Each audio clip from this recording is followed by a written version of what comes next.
Hello, everybody, and welcome to the Decouple podcast, where we explore the science and technologies that can decouple human well-being from its ecological impacts, and the politics that can make decoupling possible.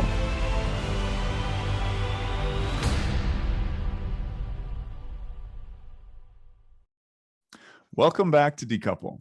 Today I'm joined by Edgardo Sepulveda, a regulatory economist who specializes in telecommunications policy with an interest in electricity and decarbonization. Edgardo, welcome to Decouple. Thank you, Chris. Very pleased to be joining you. I've been a big fan for quite some time. Wonderful. I mean, so Edgardo, you're following in the fine tradition of a couple other guests of mine who have reached out to me. You said you enjoyed the podcast. You're interested in a certain topic, and that's been a real joy of podcasting is being contacted and having these kind of side conversations. And you're a regulatory economist. This is an area that I'm quite unfamiliar with. I tend to kind of maybe even over prepare for my podcast. And so I might have been procrastinating a little bit in having you on, but I think it's time that I deep dive into this topic.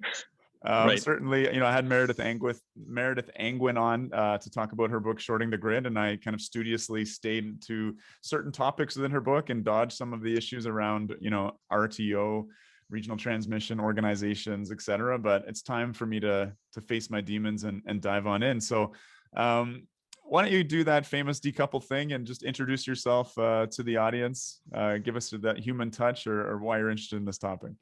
Great. So I am I've been in the telecommunications field for about 25 years now. My professional background is in economics. I worked down on Bay Street for about 10 years, doing consulting, and then went independent about 15 years ago. My background, I was born in Chile, so I am a newcomer to Canada. My first language is Spanish. And one of the things that I want to talk about is the way in which some of these regulatory economics ideas have kind of filtered around the world, in Chile, in France, in the US, in the UK, and in Canada as well. So that's one of the things that I'm excited to talk to you about. Wonderful. I mean, again, for the audience, what we're really looking at discussing today is I think deregulation of electricity markets. I didn't actually know that you were Chilean, and obviously Chile was this kind of laboratory for kind of ultra neoliberal Chicago boys policy. So that brings an interesting side to this. In terms of how this has come up for me so far in this podcasting journey. I think probably one of my earlier episodes where I was talking with Ted Nordhaus and we were discussing nuclear, actually, surprise to my audience. And we were talking a little bit about, climate change is this wicked problem, talking about it a bit as if it were diabetes, but also talking about, in Ted's worldview, I kind of refer to him as the sort of arch pragmatist eco-modernist that, listen, while it may be the quickest and most effective way to do, what we've done historically, these serialized build-outs of gigawatt scale nuclear, supported by the state.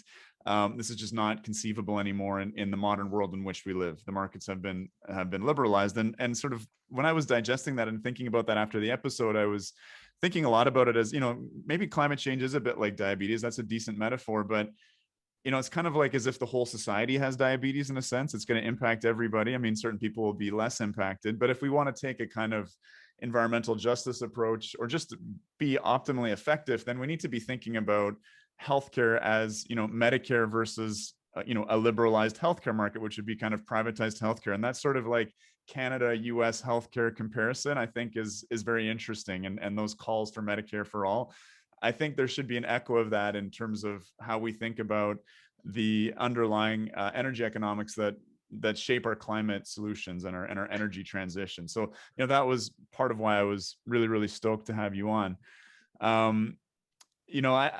The other thing that's come up again in the podcast is conversations with figures like Robert Bryce, where we've talked a bit about his evolving view of electricity as a commodity versus after experiencing the Texas blackout, starting to think about electricity as an essential good or even a human right. And I Yeah. think, it's from that South American perspective, there's been the water wars in Bolivia over attempts to privatize water services. So I think there's so much to unpack here with you. Where do you want to get started in this conversation? I'll let you direct the show to a degree. Sure. Yeah, I mean, those are all issues that are super important. But I think it is one of the things that, because I'm a relative newcomer to the electricity space, really only became interested in it about 5 years ago, 6 years ago, in the context of the extremely political and important and economic controversy around electricity prices here in Ontario, Canada. I kind of had the benefit of kind of being able to study this rather from a kind of academic historical perspective for the electricity sector, because my background was in telecommunications.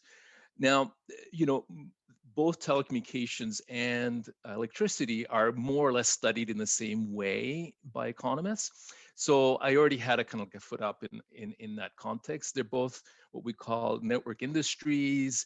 They have traditionally been monopolists. They've been kind of regulated. Many of the same economists analyze both sectors. So there's a lot of commonalities there. So I had a bit of a head start on that. But so one of the things I wanted to discuss was a bit of the history, not going too far back, a bit of the history of what I learned when I was doing this research in terms of the electricity sector, not just in Canada, but also I wanted to focus in the US, in the UK, and in France, and in other countries, to kind of see how we got to where we are, because I think that's one of the most important aspects, to be able to understand how the electricity sector can contribute towards this goal of decarbonization, and kind of in terms of the climate. Because some things after, let's say about 140 years of experimentation, some things we know work and some things do not work. Mm-hmm. And so in terms of evidence, in terms of what the current thinking is amongst most electricity economists or energy economists, I wanted to kind of bring that to the table from that perspective. And so if I can kick off on that, that would be great. So, I mean, in our little pre-recording conversation, we came up with this idea of walking through, I guess, kind of the history of regulation of electricity. That might sound incredibly boring to listeners, but I think, maybe starting with sure. like the initial grid, I guess, right? Yeah, and yeah. That would be kind of, I guess, Edison's experiment in New York. And how did that progress? How have things evolved in terms of grid regulation? Sure. So most of the public electricity sort of started, I think, 1880s, and it was mostly done for straight up lighting, public lighting, municipal lighting, and also for the running of streetcars. Right. So in most countries, that's the way it happened. It happened here in Toronto, in France, in the UK with the tramways, etc. So initially, all of that was private, right? It was all done by entrepreneurs who saw the need and said, "Oh, we're going to start, generating electricity to sell to private consumers or to municipalities to be able to, for example, light the streets." And so at that point, and that more or less remained the same for the next 20 or 30 years, whereby whether you look at this, the introduction of electricity in Chile, in France, in the UK, and especially in the US, it was all private entrepreneurs. Basically, were given the authority to construct these networks because they were using the public streets in return for a concession from the city. And the concession was a contract, basically, and it laid out the way in which the entrepreneur would provide the service, the conditions, and the pricing. Okay. right? And so there was no at that point, that was the form of regulation.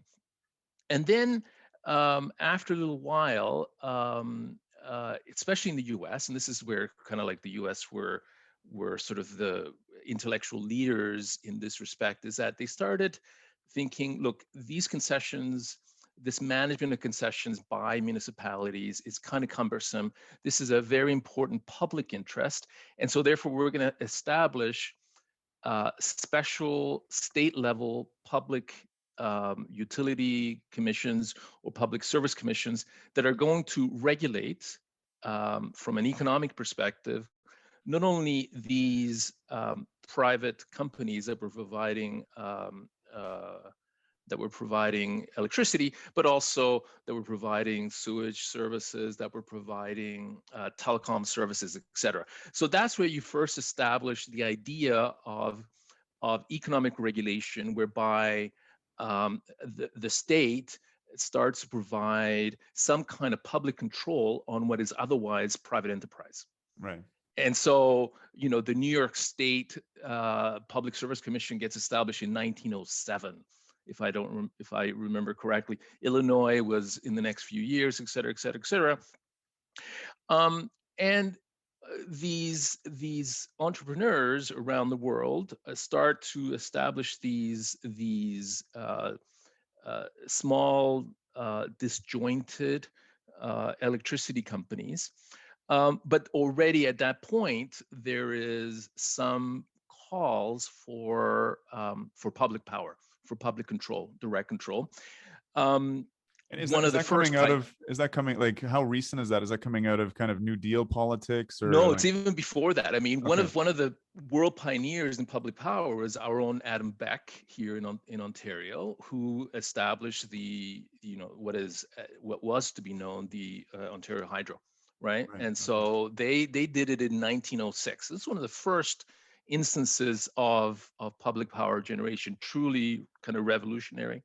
But yeah, soon thereafter, you get the New Deal, you get the TVA, the Tennessee Valley Authority, public power.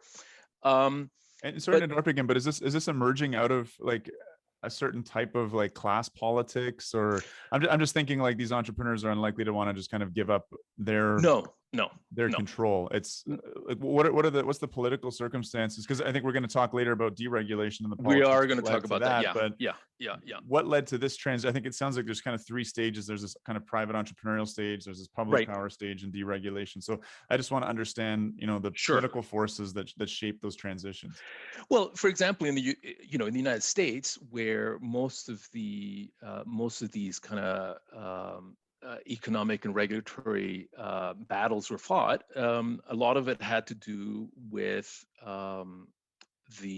what they were called the robber barons of the 1880s, 1890s, like the Vanderbilts of the world, that in the context of the progressive movement in the United States by the Progressive Party, established this pushback, what is called antitrust, including the Sherman Act in 1890, the establishment of all kinds of processes and procedures to protect the public interest against these robber barons, who not only own the railways, but the banks and the steel companies, and also the electricity companies. Right? These are large conglomerates. And so there's this pushback after the initial establishment of these large electricity companies. There was this political pushback to be able to exert some form of public control. Now, the idea of public power, that is to say publicly owned power, doesn't really take off in the US until the New Deal. Gotcha. Right. Okay. And the establishment, for example, of the Tennessee Valley Authority. But the idea of public power in terms of publicly owned electricity companies, again, one of the pioneers was, you know, Adam Beck here in Ontario, that established the Ontario Hydro. But so there's this idea of this balance between public control of a private enterprise and also direct public ownership of the actual entity. Right. And that particular development doesn't really happen until the Second World War, or until after the Second World War, right? So in the Second World War is when, for example, France, coming out of the very costly Second World War, and decides that as a form of nation building and control of nation building, that they will nationalize the 200, 300 plus little entities that were providing power in France into one company, EDF. Right. So EDF gets formed and nationalized in 1946, 1 year after the end of the Second World War. In the UK, the Central Electricity Generation Board, the CEGB, that was the state-owned enterprise, was formed in 1947. Okay. Right? Hydro-Quebec starts with the initial nationalization of the Anglo-owned generating company in Montreal in 1946. Fascinating. Right?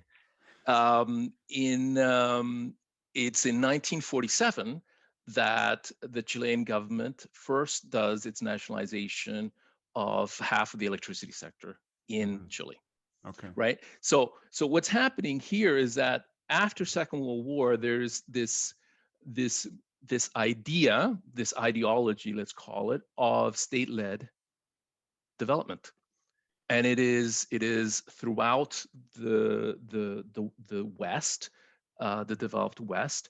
And is that, again, in terms of the politics driving that? I'm a little shady in this area, but certainly sure. My understanding, probably my mother was telling me this about the Second World War, was there was a real promise to the soldiers that, you know, you were going to come back and get a better life. Like you were fighting not just the enemy, but for a better country, and that there was some kind of compromises that needed to be made against. We think about these kind of the tendency of capitalism potentially to create this kind of robber baron class and accumulate gross inequalities.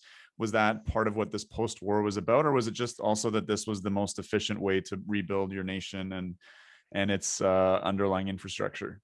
Well, it's a little bit similar, Chris, to the situation that we have now, whereby, over the last 20 or 30 years, 40 years of neoliberalism, we've always been told, government can't do this, government can't do that. And now we're coming back with, actually, government can do a lot. And so you feel this kind of liberation of what government can and cannot do. That was more or less the same situation back in the 20s, 30s, and 40s. You're meaning in the context of COVID, is that right? Yes, in the context of COVID, and comparing it to in the context of the Second World War, which is this huge mobilization of economic resources, where the state takes over basically central planning in most of the West. And so ideologically, there's this move towards that. And also monetarily, the state can actually do that. Governments back in the 1880s, 1890s were relatively very, very small. Most governments were about a quarter the size of what they are now. And what I mean by that is that if you look at the size of the economy that is controlled by the government through taxes or expenditures, depending on which country you're thinking about, but Canada, the US, France, are anywhere between 45 to 50% of the economy is sort of socialized. Back in the day, in 1880s, 1890s, it was 10%. Across the world. The reason being is that there's no income tax. I mean, the governments basically did virtually nothing. There was no Medicare, there was no public education, there was no unemployment insurance, there was nothing, right? There was just barely the police, maybe, military, that was it. And so if the government had no fiscal capacity to do this. Right. And so it was necessarily the case that it was up to entrepreneurs to actually provide these services back in the 1880s, 90s. And so it was only after the Second World War, with the introduction of income taxes, the size and scope of the government, that the government felt sufficiently confident to be able to undertake this process, plus in combination with this new ideology of state-led development. Right. So those two things come together, and then you have this huge consolidation of electricity companies around the world. And then together with that, what you get is this huge growth in electricity, right? Right. And you have this institutional development in terms of the way in which these vertically integrated companies are regulated, managed, and can grow.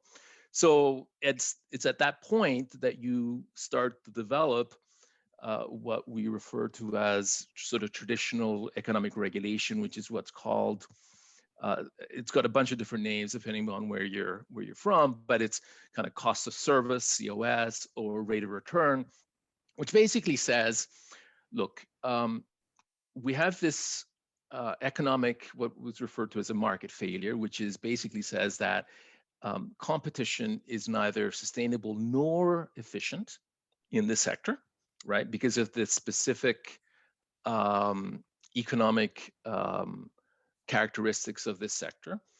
And so therefore we should regulate it. And the way that we're going to regulate it, we're going to kind of try to reach the same kinds of results as if there was competition. So we're going to kind of like have this regulatory process that is going to be a proxy for real competition, right? And so the way that you did that is that every 3 or 4 years, a company would go to the regulator and say, "Listen, my load is expanding by X percent. I'm going to have to invest X percent in terms of new generation, transmission, distribution, and I would like to seek a rate increase to be able to finance this growth." And so the regulator would kind of say, "Okay, look, yeah, that's good. That's good. No, that's not good. I don't agree with that. I don't believe that forecast, etc." You'd have parties who are interested in that process participate in it, and then at the end of which you'd say, "Yes, I am going to be approving that you build this nuclear generator and that you build this dam." And part of the process of that was that there was this what's referred to as a regulatory contract or compact, which is to say that because we have this deal between the regulatory agency and regulated entity, whereby I restrict how much money you can make, but I protect you from competition because it's monopoly. I am going to guarantee that once I approve of a certain investment, I'm going to guarantee that you are able to recoup your investment. And how does that come? Because we're talking really broadly, right? We were bringing in an example of France, Ontario, the UK, Chile. So there's Ontario Hydro or there's EDF in France. Are you describing more of a US situation? I mean, in terms of this era, we're talking about, even if it's a private utility, it's like this vertically integrated, it's generation, transmission, distribution. So is that in the States, is there like one utility, or are there competing utilities, or it would be one utility? It would be one utility. So this is the capture one region. So like this is your region. Here you go. That's right. So this is in the US, it's a private utility. It's mostly private. Exactly. Except TVA is public. Is that right? TVA is public, and they don't get regulated. They do at cost. Right? They do at cost. But Ontario Hydro, for instance, or Hydro Quebec or EDF would have something similar. And basically, that's a way in which investment was promoted, right? It was done in the context of a monopoly environment. That is to say that I wasn't competing with anyone else. So it was, for example, I don't know, PG&E in California didn't have to compete. They had their own serving area, and they had to go to the California Public Utility Commission and ask for this kind of rate increase or Right. rate decrease, depending upon how it went. In Ontario would be Ontario Hydro would go to the Ontario Energy Board, et Gotcha. cetera, et cetera, et cetera. So you'd have these regional monopolies, whether it's private or public, and they would be able to invest with more or less legal certainty. They would be able to recoup their costs. So what, like a couple of the criticisms I've heard, one is, you know, this favored sort of overbuilding of generation capacity, because if you could sort of convince the regulator that you needed this new resource, as you were saying, you were kind of guaranteed that you're going to recoup your costs. Right. Which I guess, you know, as we've seen with Texas and this kind of, we'll get into that later, I think, but this energy only market where the kind of residual capacity was basically a hair breadth. And led to these massive blackouts. That wouldn't have been a problem. I mean, I forget what the overbuild rate is. I think it's 150% or something to guarantee a certain amount of grid reliability. Yeah. And then the other thing is, you know, it's interesting in preparing for this interview, I was trying to cram quickly. So I was watching a few YouTube videos, and they're all put out by companies that are involved in this kind of middleman trading of these deregulated products. But, you know, they're saying, well, listen, there's customer service is really poor because, you know, as a consumer, you couldn't go anywhere else.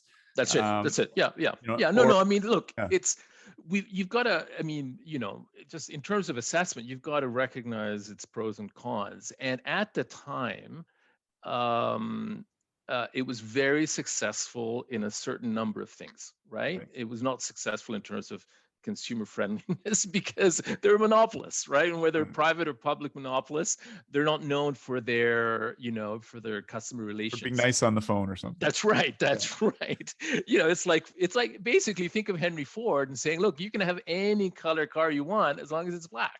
Right. I mean, back in the day, you could, you know, for you know, the Bell Telephone Company, you could have one phone. It was black. Okay, this was the other YouTube video I watched on this was saying, you know, if we hadn't deregulated electricity the way we deregulated telecoms, like if we hadn't deregulated telecoms, we'd all still have like, you know, wired phones. We would never have gone wireless. So I mean, you've studied telecommunications. Oh yeah, no, and that's a whole story. But yeah, I mean, that's the idea. And the thing is that like, but I mean, electricity, it's different products. They're talking about innovation, sparking, and creating, you know, things like the iPhone. And within energy, I think like there's this huge tendency to sort of compare and apply the Moore's law and think about energy generation the same way you'd think about, you know, developing these consumer products. And I mean, it's not that you generate radically different products. You're still, the power plants haven't changed drastically. There's certainly some moves in that direction, but and it's exactly, it's a commodity. And so I wanted to get a little bit into that, and I'll move on to the next phase, Chris, because I just wanted to make sure that we kind of understood what the old model was, what the traditional model was, that served us in my opinion very well for about 45 years. Okay. Right. So what you get is from like after the Second World War to about 1980, 1985. So, you know, maybe even the 1990s. So you're talking about 35, 40 years. You had huge growth in terms of the electricity sector, right? Yeah. So just looking at some graphs here that I churned out, you know, earlier in the morning. In Canada, the load in 1945, so the total generation was 43 terawatt hours. Okay. By 1987, so whatever that is some 42 years, it's 482. Wow. Okay, so 10 times. Yeah. Right. So that's 10 terawatt hours a year, and it was a growth of about 6%. In the U.S., load in 1950 was 335 terawatt hours. By 2000, it was 3,800. Again, 5% growth, literally 12 times the growth, right? And so the idea that there was overcapacity, it was actually not, I mean, of the many critiques, the critique of having too much investment was not really that important in the context of hugely electrifying society. Which is interesting in our current context, because there's controversy about, especially in Ontario, about building new assets. We're apparently oversupplied. There's not an absolute need for more electricity, but in the context of deep decarbonization and trying to electrify most things, that's exactly it. We probably need to do a similar kind of build out and have similar growth of electricity every year. And what model serves us best to do that? Is it this liberalized model, or that's exactly one of the things I wanted to finish, because you have this model that allows you to basically increase your load by 10 times in 2 generations. Okay, in 2 generations. And the current process, again, it's not just an electricity sector issue, it's also just economic growth issue. But over the last 20 or 30 years, not only here, but around the world, we've basically had flat demand. Right. So in Canada, after 1987, we increased demand by 1%, compared to 6%, after Second World War. In the United States, it was actually, since 2000, it's increased at 0.3%. Right. So basically no growth. And we're going to have to double or triple the amount of electricity generated, if we want to reach our decarbonization objectives by 2050, right? So you've got to be started thinking about, yes, there are pros and cons of each of these 2 models, but if you actually want to err on the side of a model that provides you with even more investment that you actually want, it's obvious which of the models that is more attractive from that perspective. And we're going to get into this, but I certainly want to bookmark this, because Ontario in the early 2000s embarked on a plan to add a bunch more capacity. In this sense, it was under the Green Energy Act. I jokingly refer to Ontario as the France of North America, because we have such a high amount of nuclear, but we attempted to become the Germany of North America with this Green Energy Act and following a kind of an energy Venda plan. But to finance it, it wasn't, this government structure. It was, let's hand out these juicy contracts and encourage private investment. Yeah, that's very much it. I do want to definitely get to that, but before we get on that, let's just kind of finish that story, this transition through these models. We're getting into deregulation now. We're getting into deregulation. Liberal project. So that's it. Why do things change? Where's the pressure coming from? What are the underlying politics, and what happens? Right. Sure. So, the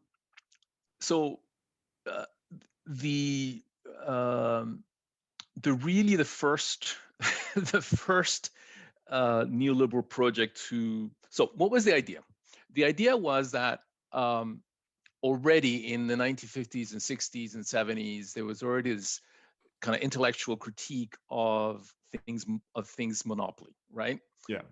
There's this pushback, and it's coming both from the left and from the right, in terms of that you want to be able to have more decentralized power, decentralized democracy, energy democracy, and it's coming from the right in terms of that the idea of public ownership or regulation of private ownership was actually detrimental, right? So that whole neoliberal process. And so that gets started to build up. And then the first instance where this actually happens is in my home country of Chile, and it was done at the wrong end of a gun. Yeah. There was the government that was elected in 1970. One of the first things they did is they nationalized the other 50% of the electricity grid in Chile. And then after the military coup of 1973, the military government at the time brings in a series of reform measures that were basically to privatize and to reduce the size of the state in the country. And that was in terms of telecoms, in terms of all of the utilities were privatized and broken up. And so it's in 1980 that is the first instance that I'm aware of whereby a previously national level vertically integrated company gets privatized and broken up. I mean, Chile's been called this kind of laboratory of neoliberalism. That's right? exactly it. That's exactly it. And the idea being, Chris, was that the economists who were advising them at the time continued to believe that the transmission and distribution element of the grid continued to be monopolies, and what we call in economics natural monopolies. That is to say that it wasn't efficient to have two sets of wires going to your house, right? Yeah. Natural monopoly, right? And so there was never really much competition in that.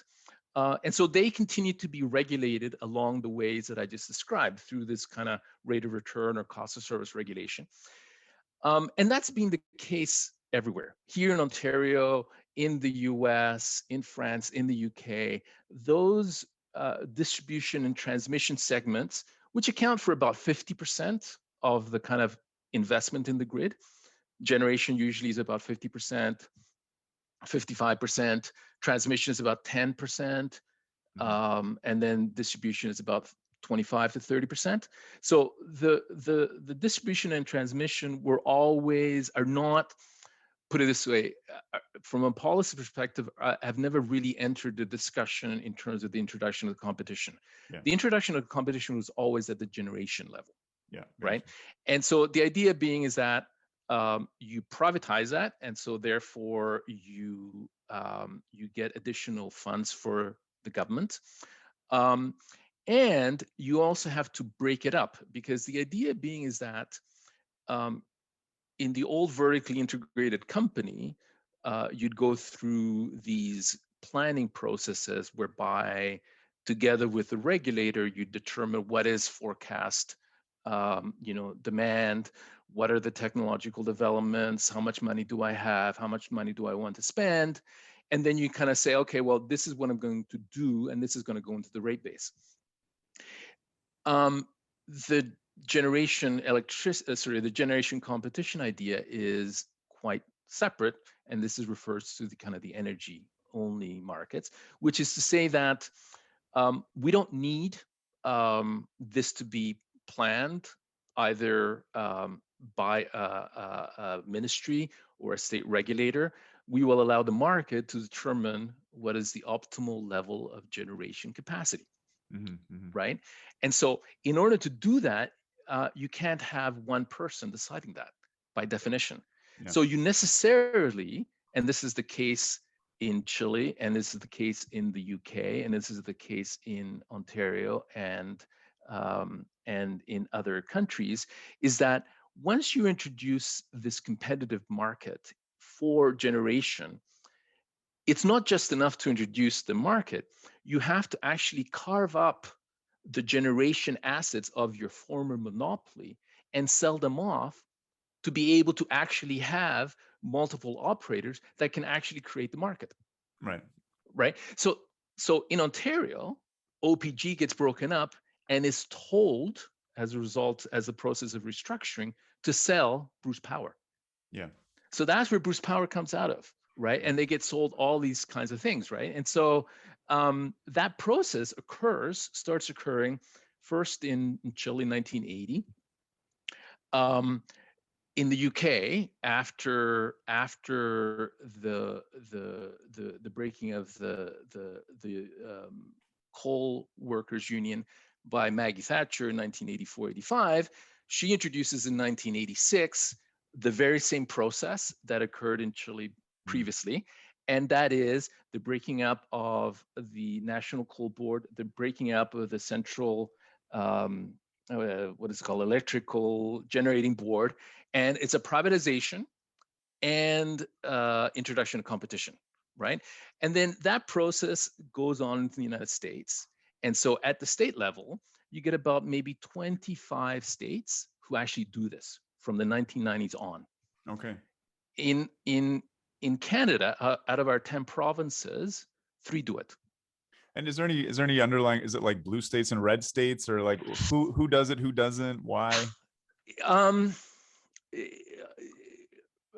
Is there a pattern? Well, actually, it's one of those ironies, Chris, that in the United States, it's actually the blue states who do this. Interesting. Okay. Yeah, it's one of the interesting things. Like, for example, it's like California's, the New Yorks, the New Jerseys, you know, all of the Illinois of the world. They are mostly what they call restructured. And then, you know, there's a swath of, in the center, the Nebraskas, the Georgias, the Floridas are all traditional, right? And it's, anyway, there's a bunch of academic articles that are interesting to read about that, and we can talk about that. But certainly in Canada, out of our 10 provinces, you have Alberta, who restructured and privatized in the 1990s. You have Ontario, 1997, and that was, and then I think it was Nova Scotia who privatized but did not restructure, also in the 1990s. So this big push of restructuring and privatization occurs in the 1990s. There was not really much privatization going on in the US because it was mostly already private, right? But the utilities, the generating side was being broken up. I mean, does this give you a kind of like, you know, there's, in terms of conducting an experiment, you want to control all the variables. That's exactly it. Any conclusions, but does this give you any big conclusions you can draw? Indeed.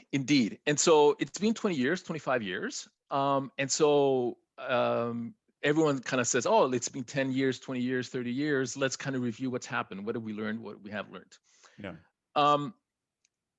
So I just want to make sure I'm fair to like the people that I've been reading. But that, put it this way, even the strongest proponents of deregulation have been have recognized that the gains from restructuring, especially in the US and the UK, have been at the very most modest. Okay. They have not been the very significant gains that everyone expected of this huge kind of reductions in prices, this huge amount of innovation. It has not been successful. That's the most optimistic people. The most, you know, pessimistic people have said, no, it hasn't really worked out. The numbers are quite interesting. Most restructured states, prices for consumers have increased compared to the traditional states. And we're talking by 5, 10, 15%. And that's in the US. We see exactly the same here in Canada. A recent CD Howe study established the total system costs for 9 of the 10 provinces, and it's not surprising that the ones with the 3 highest prices are the 3 restructured provinces: Alberta, Nova Scotia, and Ontario. So what are some explanations for this? Well, because I mean, again, I'm always trying to, being in healthcare, I'm trying to sort of draw it back to that, and in healthcare, the administrative costs just absolutely balloon. I think in the US, it's 5 times the cost we have to, is it administration costs? Is it? Well, look, I mean, partly it's administration costs. ERCOT, the famous ERCOT in Texas, their administration costs are $250 million a year, right? Okay. That cost wasn't that's high. That's very high, but it's also, that's just purely administrative costs, right? So all of these RTOs, et cetera, are high, but a lot of it has to do, and this starts to get about, not only the efficiency, but also the equity aspects of whether it's energy or telecoms, there's a series of economists who have basically said that whatever efficiency gains may have occurred have been mostly captured by the private sector in the context of deregulation. So one of the things about regulation was that a regulator sits down. There's a transparent process to be able to determine what is just and reasonable rates, and you take into account that the productivity gains that occur in the sector are equitably shared between the private enterprise and consumers, right? So that's one of the things that regulators do. What the most pessimistic of economists who would look at this in the United States would say is that there may or may not have been some efficiency gains, but all of the efficiency gains were actually captured by the private utilities, and were not passed on in terms of either better service or lower prices to consumers. And so basically, it was like the shareholders who gained the most. And I want to understand the mechanisms behind that. But one of the features that really blew my mind about ERCOT and some of these really deregulated markets is these sort of 5-minute bidding wars. It seems like base load is not rewarded. Peak demand power that meets peak demand is rewarded up to $9,000 per megawatt hour from I think I don't know what the base rate is, but that's something like 900 times the base rate or something. Yeah, for sure. I mean, these just seem like incredible amounts of volatility. Is that some of the mechanism as to how these potential efficiencies get privatized? Yeah, I mean, it's one of them. Or is there like I heard with Enron in California, there was certain manipulations to actually kind of create artificial scarcity to drive up prices. A lot of it had to do with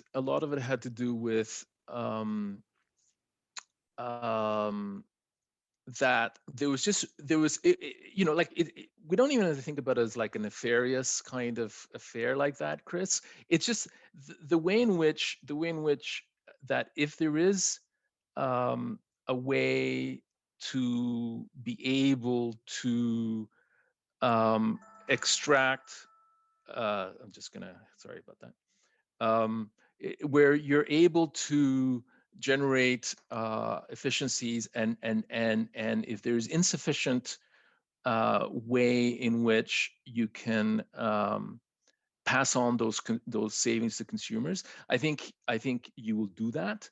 But beyond that,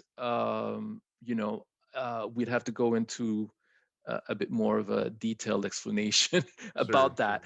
But the numbers are very surprising, because you would think that a regulated or a deregulated market would be more efficient, would have lower prices, but that is simply not the fact. There's a whole bunch of different explanations for that, Chris. But one of the other components of that are the environmental mandates that were more prevalent in deregulated markets than they were in regulated markets. So I wanted to get a bit about that as well. Let's dive into that. Right. So you get this restructuring. You get this restructuring in the UK. You don't have restructuring in France, right? They maintain a EDF, vertically integrated company, and in a bunch of other countries. And then what you get is starting 1990s, 2000, you have environmental movement and the idea of greening the grid, right? And in the absence of a carbon tax and any other kind of national policies, the way in which environmentalists push for the greening of the grid is to essentially, and it's the same case here in Ontario, is you push for what are called environmental mandates. right? And the term is, I think they're called renewable portfolio standards, RPSs, and it basically says, look, to a power company in California, Florida, or Ontario, where you basically say, look, you have to have X% of your power generated by renewables, right? And these mandates are present in about 30 states in the in the U.S. And sometimes you must have 15%, you must have 20%, 25%. And so it's the way in which, outside of regulation, these are usually established either by the state legislature, right? So for example, the California Senate, or the Nebraska Senate, et cetera, which is the same way it was done here in Ontario, which is through the legislature. Establishing certain, the Green Energy Act, for example. And you basically start to load the system with these mandates that are externally imposed, right? And so one of the things that happens is that these are one of the processes that starts to increase prices, and they increase prices more in deregulated states than in regulated states. And one of the things that we found after the fact is that these renewable portfolio standards are being quite expensive. They have reduced the amount of greenhouse gases, but they've come at an extremely high price. Mostly, they've been estimated at between $150 to $200 per ton avoided, right? And that compares to the benchmark of a social cost of carbon of about $50, right? So in terms of cost benefit, it's a very expensive way to do it. And also the other thing that we found is that the imposition of these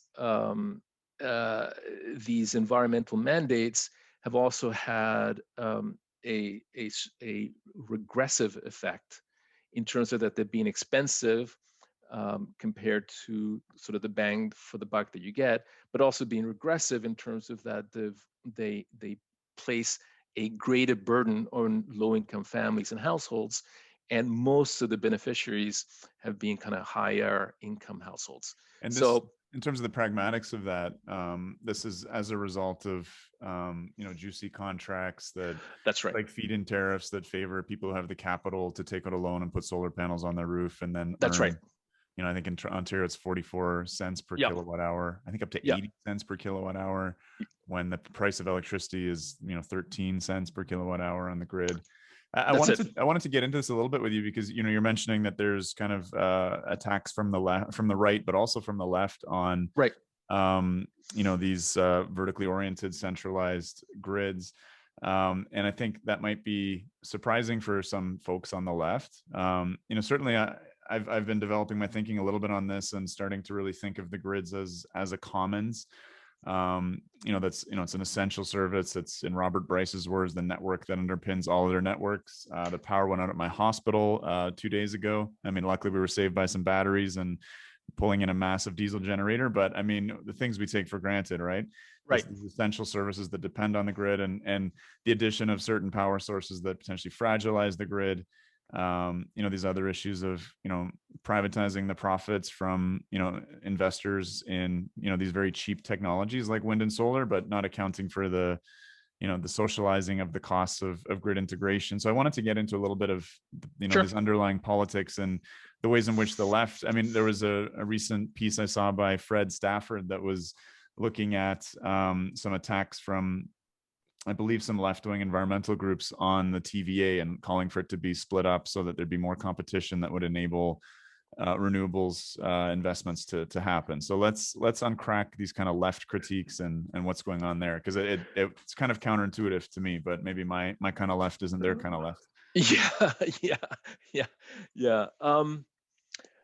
Well, look, I mean, I can again, I don't want to. I want to be fair to to that critique, because I don't want to put up a straw man and all that kind of stuff. Um, but but I think the critique comes from the idea of a kind of non-responsive large entity, whether it's private or public, and certainly from a private perspective in the United States, which is where a lot of this comes in. I mean, we get in Canada, Chris, I tend to feel that a lot of the critiques that are kind of like come across the border by osmosis almost, in terms of that, when we think about power, in Canada, we continue to have I want to say maybe 85% of our power is public power, right? Right. There are exceptions, but even in Alberta, which is this liberalized, many of the generation authorities are owned municipally, right? Whether out of Edmonton or Calgary. Um, certainly Manitoba Tel, Hydro Quebec, BC Hydro, et cetera. These are all public companies in Newfoundland as well. So, we're actually the opposite of the United States. If the United States is 85% private, maybe 5 or 10% municipal or co-op, and then a bit of public in terms of like the TVA, we're exactly the opposite. We're like 80% public, 10% private. So the idea that this this left critique of private power and abusive private power, where you think of like Mr. Burns in The Simpsons, right? Yeah. That simply doesn't is not applicable and has not traditionally been applicable in Canada.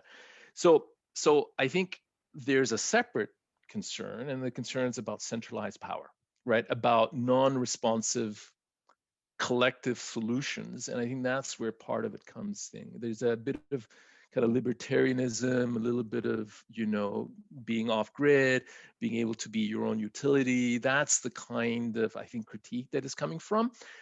And yeah, I mean, to me, it is surprising because it is economically not efficient way to restructure your process. The reason that we don't all, I don't know, have a backyard garden and have poultry and have et cetera, et cetera, et cetera. We treat our own sewage, et cetera, is that there are certain public entities and public goods whereby, ideology aside, just the pure economics of it is more efficient to be provided collectively, quite separate from whether it's owned privately or publicly. But the idea is that there are economies of scale and scope, that these are natural monopolies, and sure, the technologies are sometimes different, that you can have more distributed systems, but to me, it just doesn't make economic sense. It's much more driven by ideology. So I don't know if that kind of answers your question. Yeah, I think that gets to it a little bit. Okay. All right. And so I wanted to talk a bit more nuclear, because I know that you're interested in that. And I mean, I guess my curiosities, and I certainly want to hear sort of where you're coming from, but in particular, what I was kind of leading in with is the future of the finance of nuclear, right, in this kind of liberalized electricity market scenario. Yeah. I was talking with a friend of mine, and we were talking about the characteristics of Ontario's nuclear plants, where you have 4 or more commonly 8 reactors on one single site, these serialized build of the same design, really taking advantage of economies of scale. I mean, even when we were building coal plants in Ontario, they were massive, like 4 gigawatt plants, right? Yeah.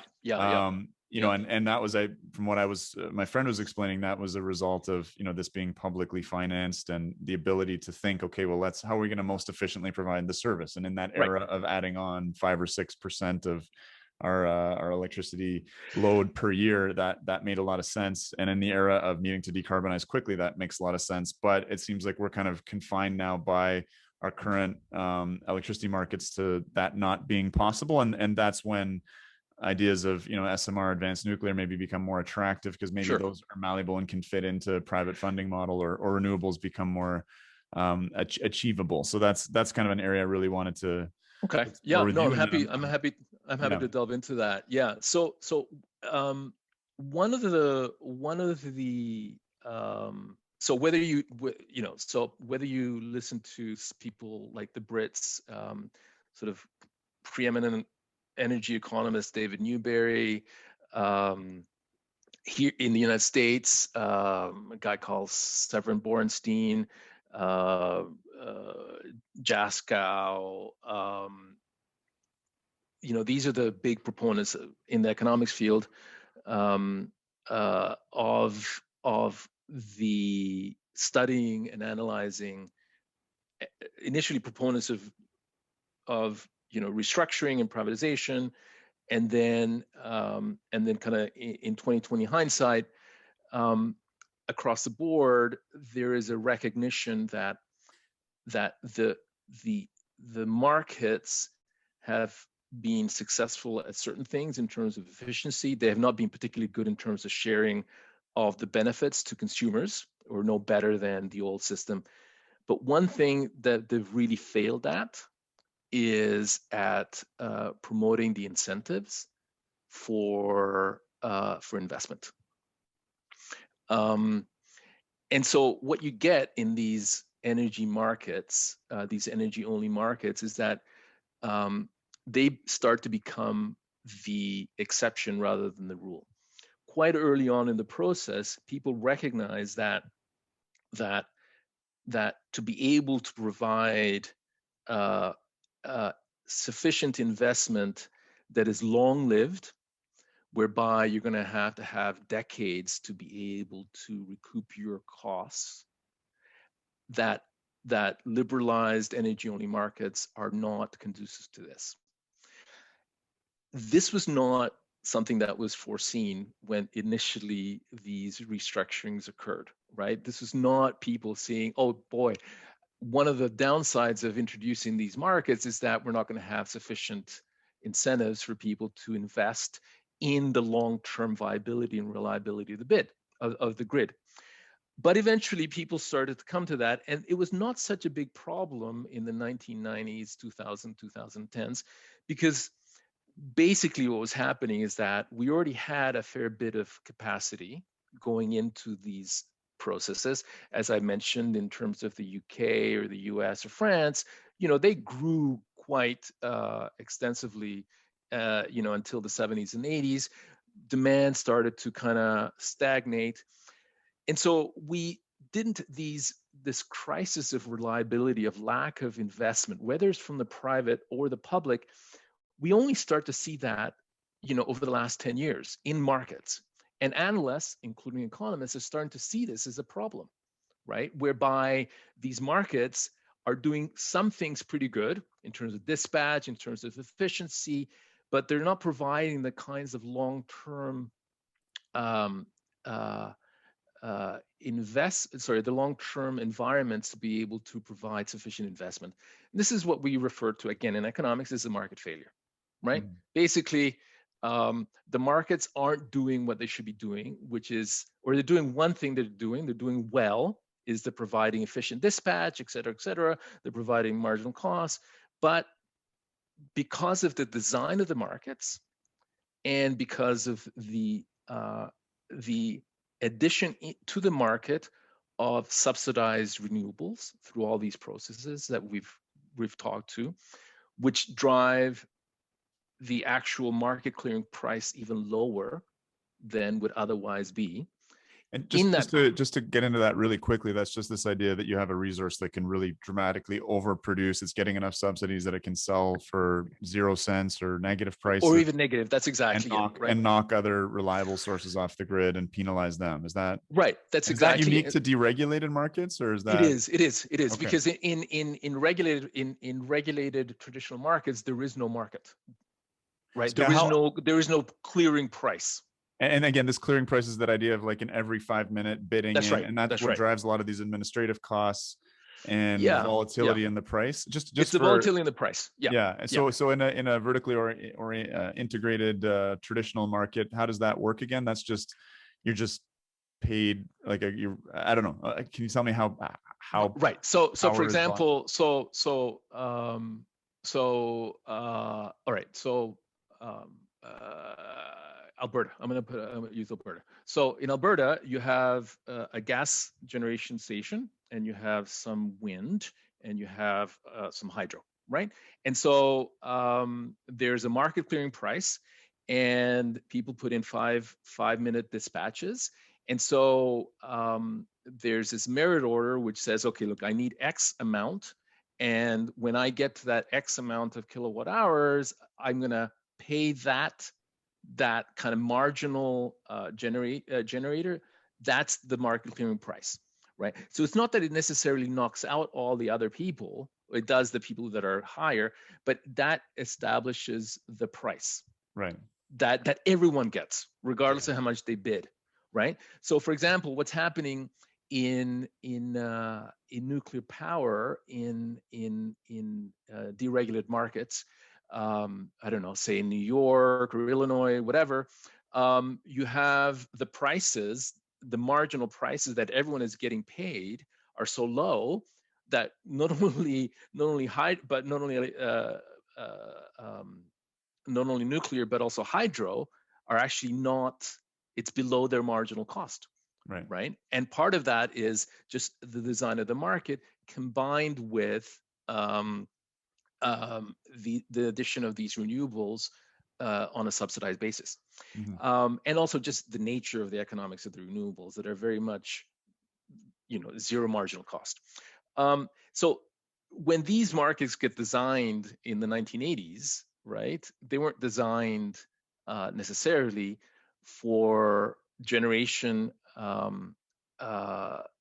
technologies that had virtually zero marginal cost, right? And so you have this design. Sorry, again, can you just explain zero marginal cost again, real quick? Sorry. So the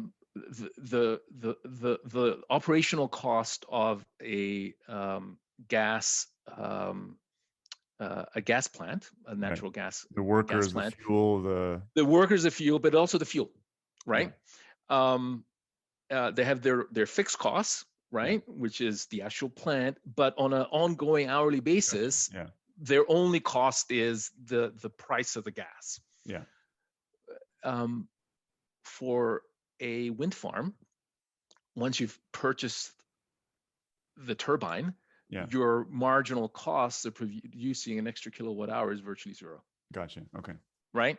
And so that's that cost that goes into, that cost is what goes into the pool, into the market. And it starts to drive the costs down regardless of and so what's happening is that there are certain like hydro dams and nuclear plants have different economics. They have a different mix of the fixed versus the marginal cost. And so what you see is that nuclear plants in this liberalized environment sometimes can't even meet their marginal cost, which is why they're having financial problems. But more generally, what we're seeing is that these analysts are starting to look at the introduction of renewables, their particular cost characteristics. It's not that they're necessarily less costly or more costly, but they may have lower marginal cost and higher kind of fixed costs. That was less important in regulated environments. We really cared about total cost. Right. And we regulated the total.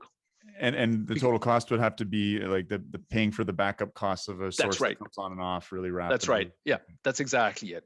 And so, in that situation, people start to realize that these markets have a fundamental flaw, which is that they're not sufficiently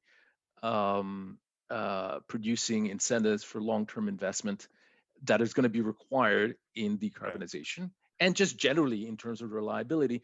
And so these market designers, economists start to add little tweaks to be able to kind of take those into account. And those are called like capacity mechanisms, right? So you have an energy only market, but certain other markets, the RTO pays people 2 or 3 years in advance to make sure that they have sufficient capacity, right? So they're dealing with this market failure by adding additional secondary markets, right? But they're only looking 2 or 3 years in advance. They're not looking. And who's responsible for reliability? Because I think that's the key differences in these regulated markets. It was this vertically oriented thing, and the whole thing was we promise you're not going to have a blackout. We're going to make sure that, and we'll do whatever it takes, and we'll contract X, Y, and Z sources for that. And nowadays, is there anyone bottom lining that?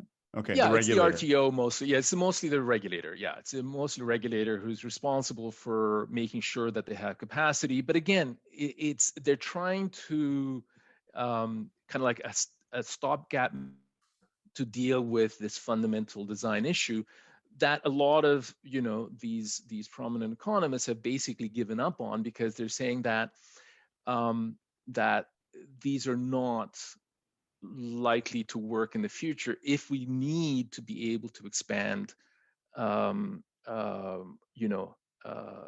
generation to actually meet our decarbonization objectives. And so there are now 4 or 5 different ways in which people are thinking about nuclear and other firm generation sources to be able to deal with these challenges, both in restructured and in traditional markets, right? So that's what I wanted to kind of discuss with you, if that's okay. Yeah, for sure. Cool.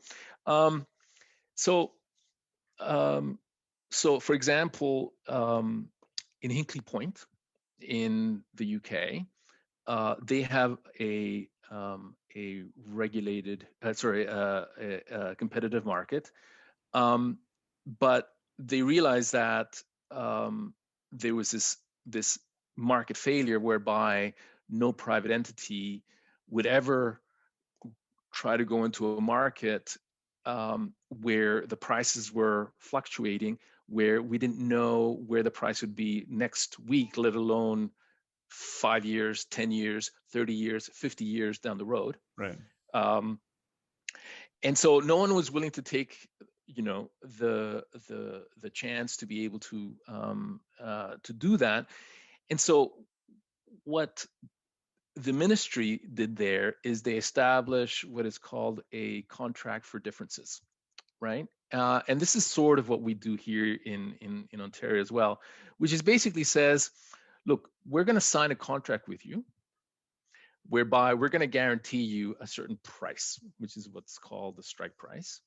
And it's going to be, say, 10 cents per kilowatt hour. And we're going to pay you that regardless of what the actual market price is. Right. So if the market price is 2 and we've guaranteed you 10, we're going to pay you 10. You can get 2 from the market, and we're going to pay you 8 on top, right? If the market price, in fact, goes to 16, you're going to have to pay us back the difference between the 10 that we've guaranteed you and the 16 that you're actually getting from the market. So that's one way in which in restructured markets, one of the kind of regulatory and economic mechanisms via which governments have started to use to be able to promote long-term investment, including of nuclear facilities. Mm-hmm. Okay. And that's been approved. That was approved and signed off by the European Commission, because among other people, Austria and Germany appealed it because they thought it was anti-competitive. But that was Because approved. it It was was anti-competitive, or because they just hate nuclear? they're Or both, both. but I mean they're Okay. using it because of the anti-competitive. Right. Yeah, they took it. They took them to the Court of Yeah. Justice So and the other, lost. I want to probably wrap up soon because we've been going for Sure. about an hour. But Yeah. I think a big question on people's mind. There's obviously a lot of politically motivated closures of nuclear, particularly in the U.S. Right. Point and Diablo Canyon stick out, but there's also like so-called economic motivated closures. I think Byron and Dresden might be included in that, where their operator, I think Exelon, is asking for subsidies, or else they're gonna shut them down. Right. And in terms of my basic understanding of nuclear economics, you have these enormous upfront capital costs. Interest becomes a significant portion of Yeah. the running of the plant and the economics. But once these assets are 30 years old, they're supposed to just be paid off their debts, and they have a low fuel costs. They're supposed to be just cranking out electricity and getting paid well for it. So why are these plants economically stressed? Right. Is that because So of it goes. market distortions, or Well, just, it's just the market, right? So in Illinois and in New York, which are two liberalized states, the market clearing price is below the marginal the marginal cost of producing nuclear power in those two states, right? So, for example, it may take like, so why if the is that? market Yeah, why why is is that? that? Well, because the market price is not reflecting is not valuing the idea. It's only valuing Every what people. 5 minutes. That's right. That's Yeah. right. That's right. So Yeah. that's the market failure component of it, Chris. And So if that nuclear markets. plant goes offline, or is it likely to drive up the generating costs? Like, is that just an illusion? Because once you have that secure base load, then you Right. can just value the peaks, right? But if you don't have the secure base load, is that Yeah. going to Yeah. change? Well, markets don't value that. So Yeah. that's the thing, right? It was in a traditionally integrated industry. You could actually talk about and say, listen, what is it that we value? Do we value reliability? Do we value capacity? Or do we value the one single thing, which is the market clearing price for those 5 minutes, right? Right. And so that's one of the problems that's happening, is that the um, the market clearing price is just low for not only nuclear but for a lot of other things.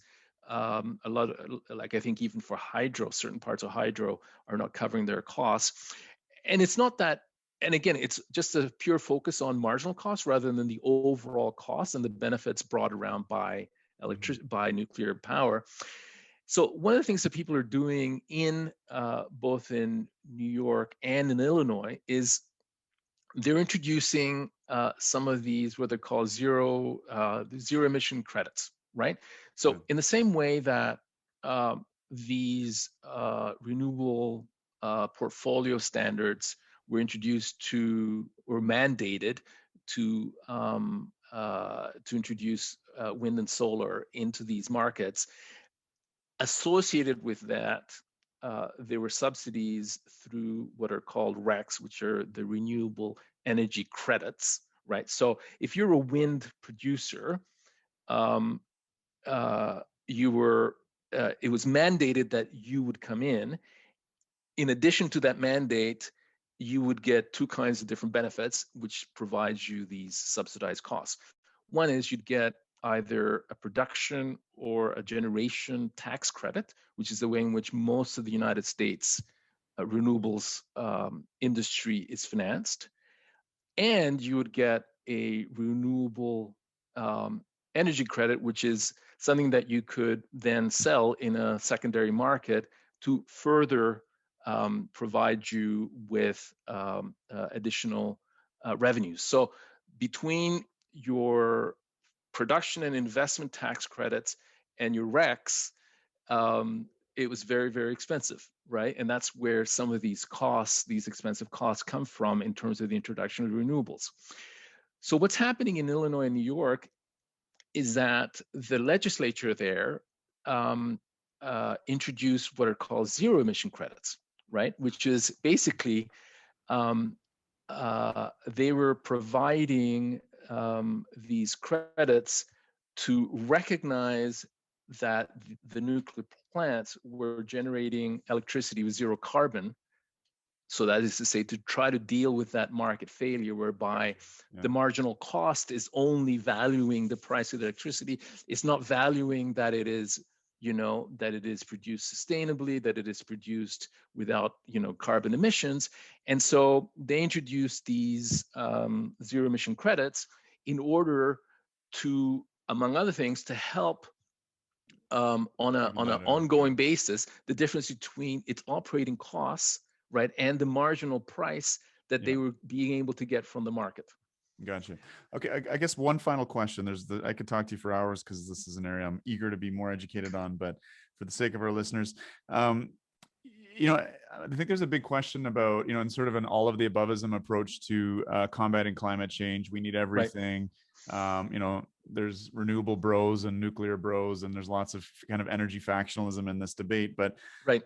A question I've really been wrestling with is whether nuclear and wind and solar which are the dominant tools for decarbonization in terms of something that's scalable and not dependent on, hydrology or, geothermal resources and things like that are highly localized. Is whether these guys can get along on the grid. And I mean, certainly in Ontario, there's physical reasons why they don't get along very well.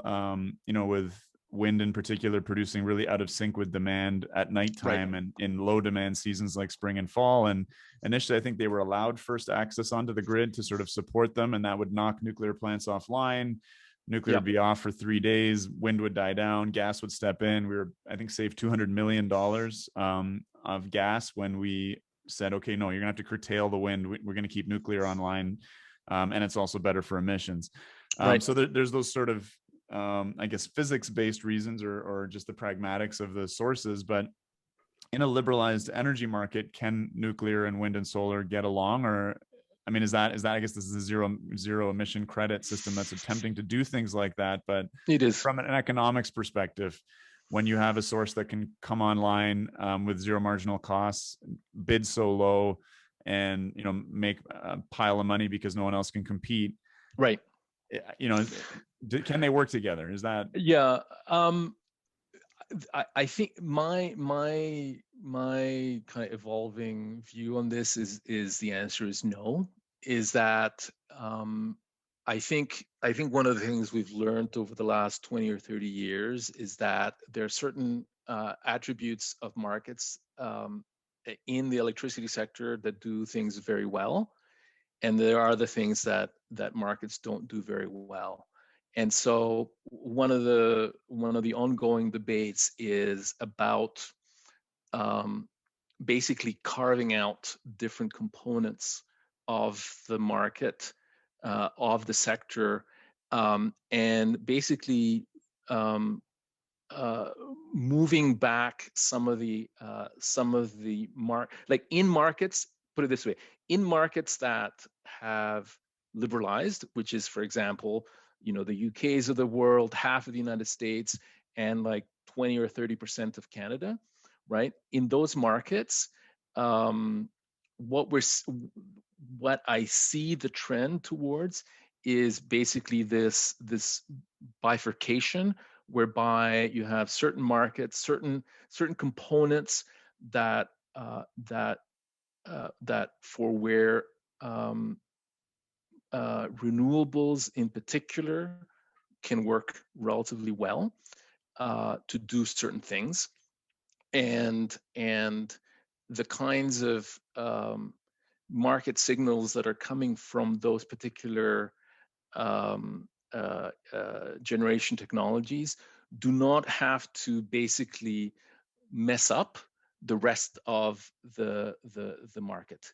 And so what we're seeing is that increasingly economists are saying that that the markets were not designed to be able to incorporate both these very low marginal cost things, such as wind and solar, and the more traditional generational technologies.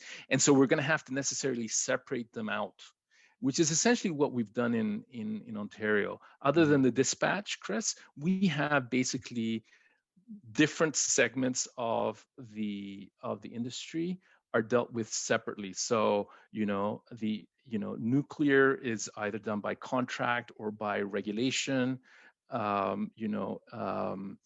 Wind and solar are exclusively by fits and contracts, right?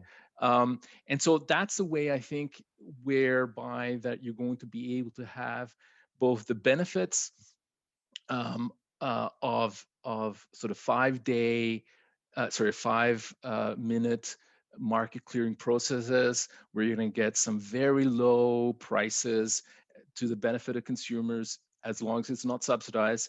And you're going to be able to have a different component whereby you're going to be able to guarantee reliability, zero cost carbon, and being able to provide that if the government doesn't want to do it, there's going to be incentives for the private enterprise to be able to commit to 5-year, 10-year, 20-year, 30, 40, 50 years. So I see that this experiment of purely liberalized energy-only markets has not been successful. It was good for 20 years, but it's not going to be serving us well into the future. But I don't want to throw away the baby, right? But there's other components that are equally important that we need to be able to think about how best to achieve our decarbonization objectives. Yeah. One, I'll wrap it into one big question. I'll try and hold you to like a minute or two to answer. Sure. It, but sure. I guess the question is sort of, can we go back politically? And secondly, or maybe more importantly, is there a future? Can large-scale nuclear be built again within these liberalized energy markets? I'm not sure if Vogtle is being built in an unregulated or regulated one. Is there it's ever regulated? It's regulated. So in an unregulated market, are we ever going to see large nuclear being built again? Yeah. So on the first question is yes, we can go back. California went back after Enron, right? They liberalized and then they pushed back, right? And basically, California was the Fukushima of liberalization. Literally, 2000 was like all the regulated states that moved on to deregulated. Nothing happened after 2000. They all learned their lesson, and so what you have now, the structure you have now, is basically the structure that developed from 1990 to 2000. At 2000, that was it. It was done. Right? Everyone learned their lesson. No politician, no legislature, no regulator was willing to go through, given what had happened in California. And so that's why only 25 states are liberalized and the other 25 aren't, or? That's right. I got you. Okay. Right. The first 25 did it in those 10 years. Right. I mean, not to get into the whole Enron thing, but the re-regulation of California is part of what really sunk Enron in terms of hitting their bottom line, because they'd been sort of manipulating markets. And that's right. That's right. That's right. Yeah. Okay, yeah. And there was a success. And who knows? I mean, we'll see what happens after Texas. Right. I mean, it could be after Texas that people start realizing that, it is time to either re-regulate, restructure, or carve out a portion, as I was just saying 5 minutes ago, carve out a portion where you say, listen, this portion is really what's important, reliable, and we have to be able to introduce new things there. Right.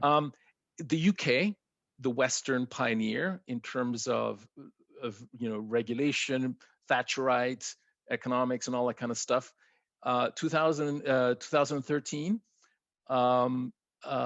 returned to many of the very same ideas that they had jettisoned, 35 years, earlier. Thatcherism. Everyone talked about it. Everyone talked about that. This is the new CEGB in the UK. So there are lessons, and people do take these things. There's analysts who are working on these issues, but it does require political commitment. Now, in terms of liberalization, look, half the markets in the world, we haven't even talked about China or Russia, et cetera. These are not liberalized markets, right? The liberalized markets we're referring to are the, countries of Europe, the UK, North America, right? Everyone else did not take on this kind of like euphoria of restructuring, right? This is very much a kind of like Western idea, with a few exceptions in, for example, in Chile. And so, in those markets, nuclear will continue to do what it needs to do. Within the West, you still have a certain number of liberalized markets. And in those circumstances, it will be very difficult for nuclear, because of its characteristics of the requirement to be able to finance something that is not going to have a payback for 30, 40, 50 years, right? To finance that and not to be able to hedge the risk in terms of future prices, where those kinds of capital markets simply do not exist, which is another form of a market failure.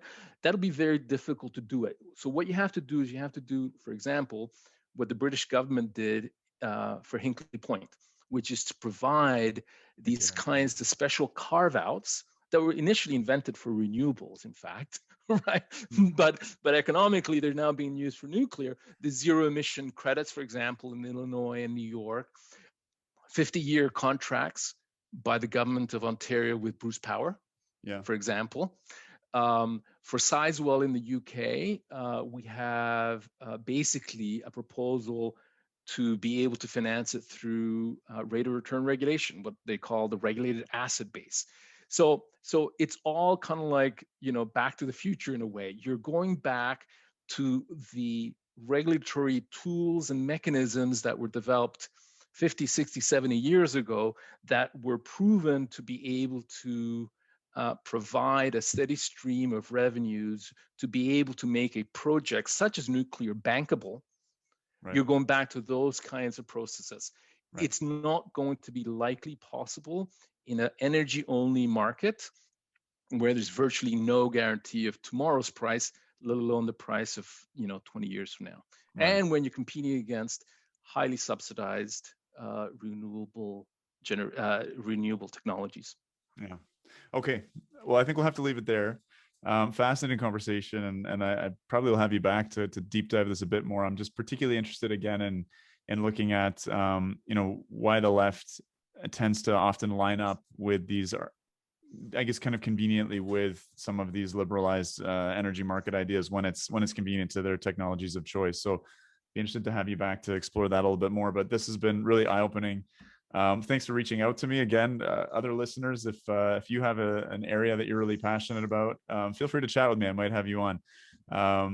Edgardo, where can people find you and your work online? Well, I'm on the initial blogging that I did on the Ontario electricity sector was in the Progressive Economic Forum, which is just what it sounds like. It's a group of progressive economists who blog about different things. So progressive economics. And I'm on Twitter at E_R_Sepulveda. We'll put that in the show notes. Yeah, I'll put that in show notes for sure. Yeah. Okay. All right, Edgar. Thanks so much for coming on. Okay. Thanks, Chris. Bye. It was a pleasure.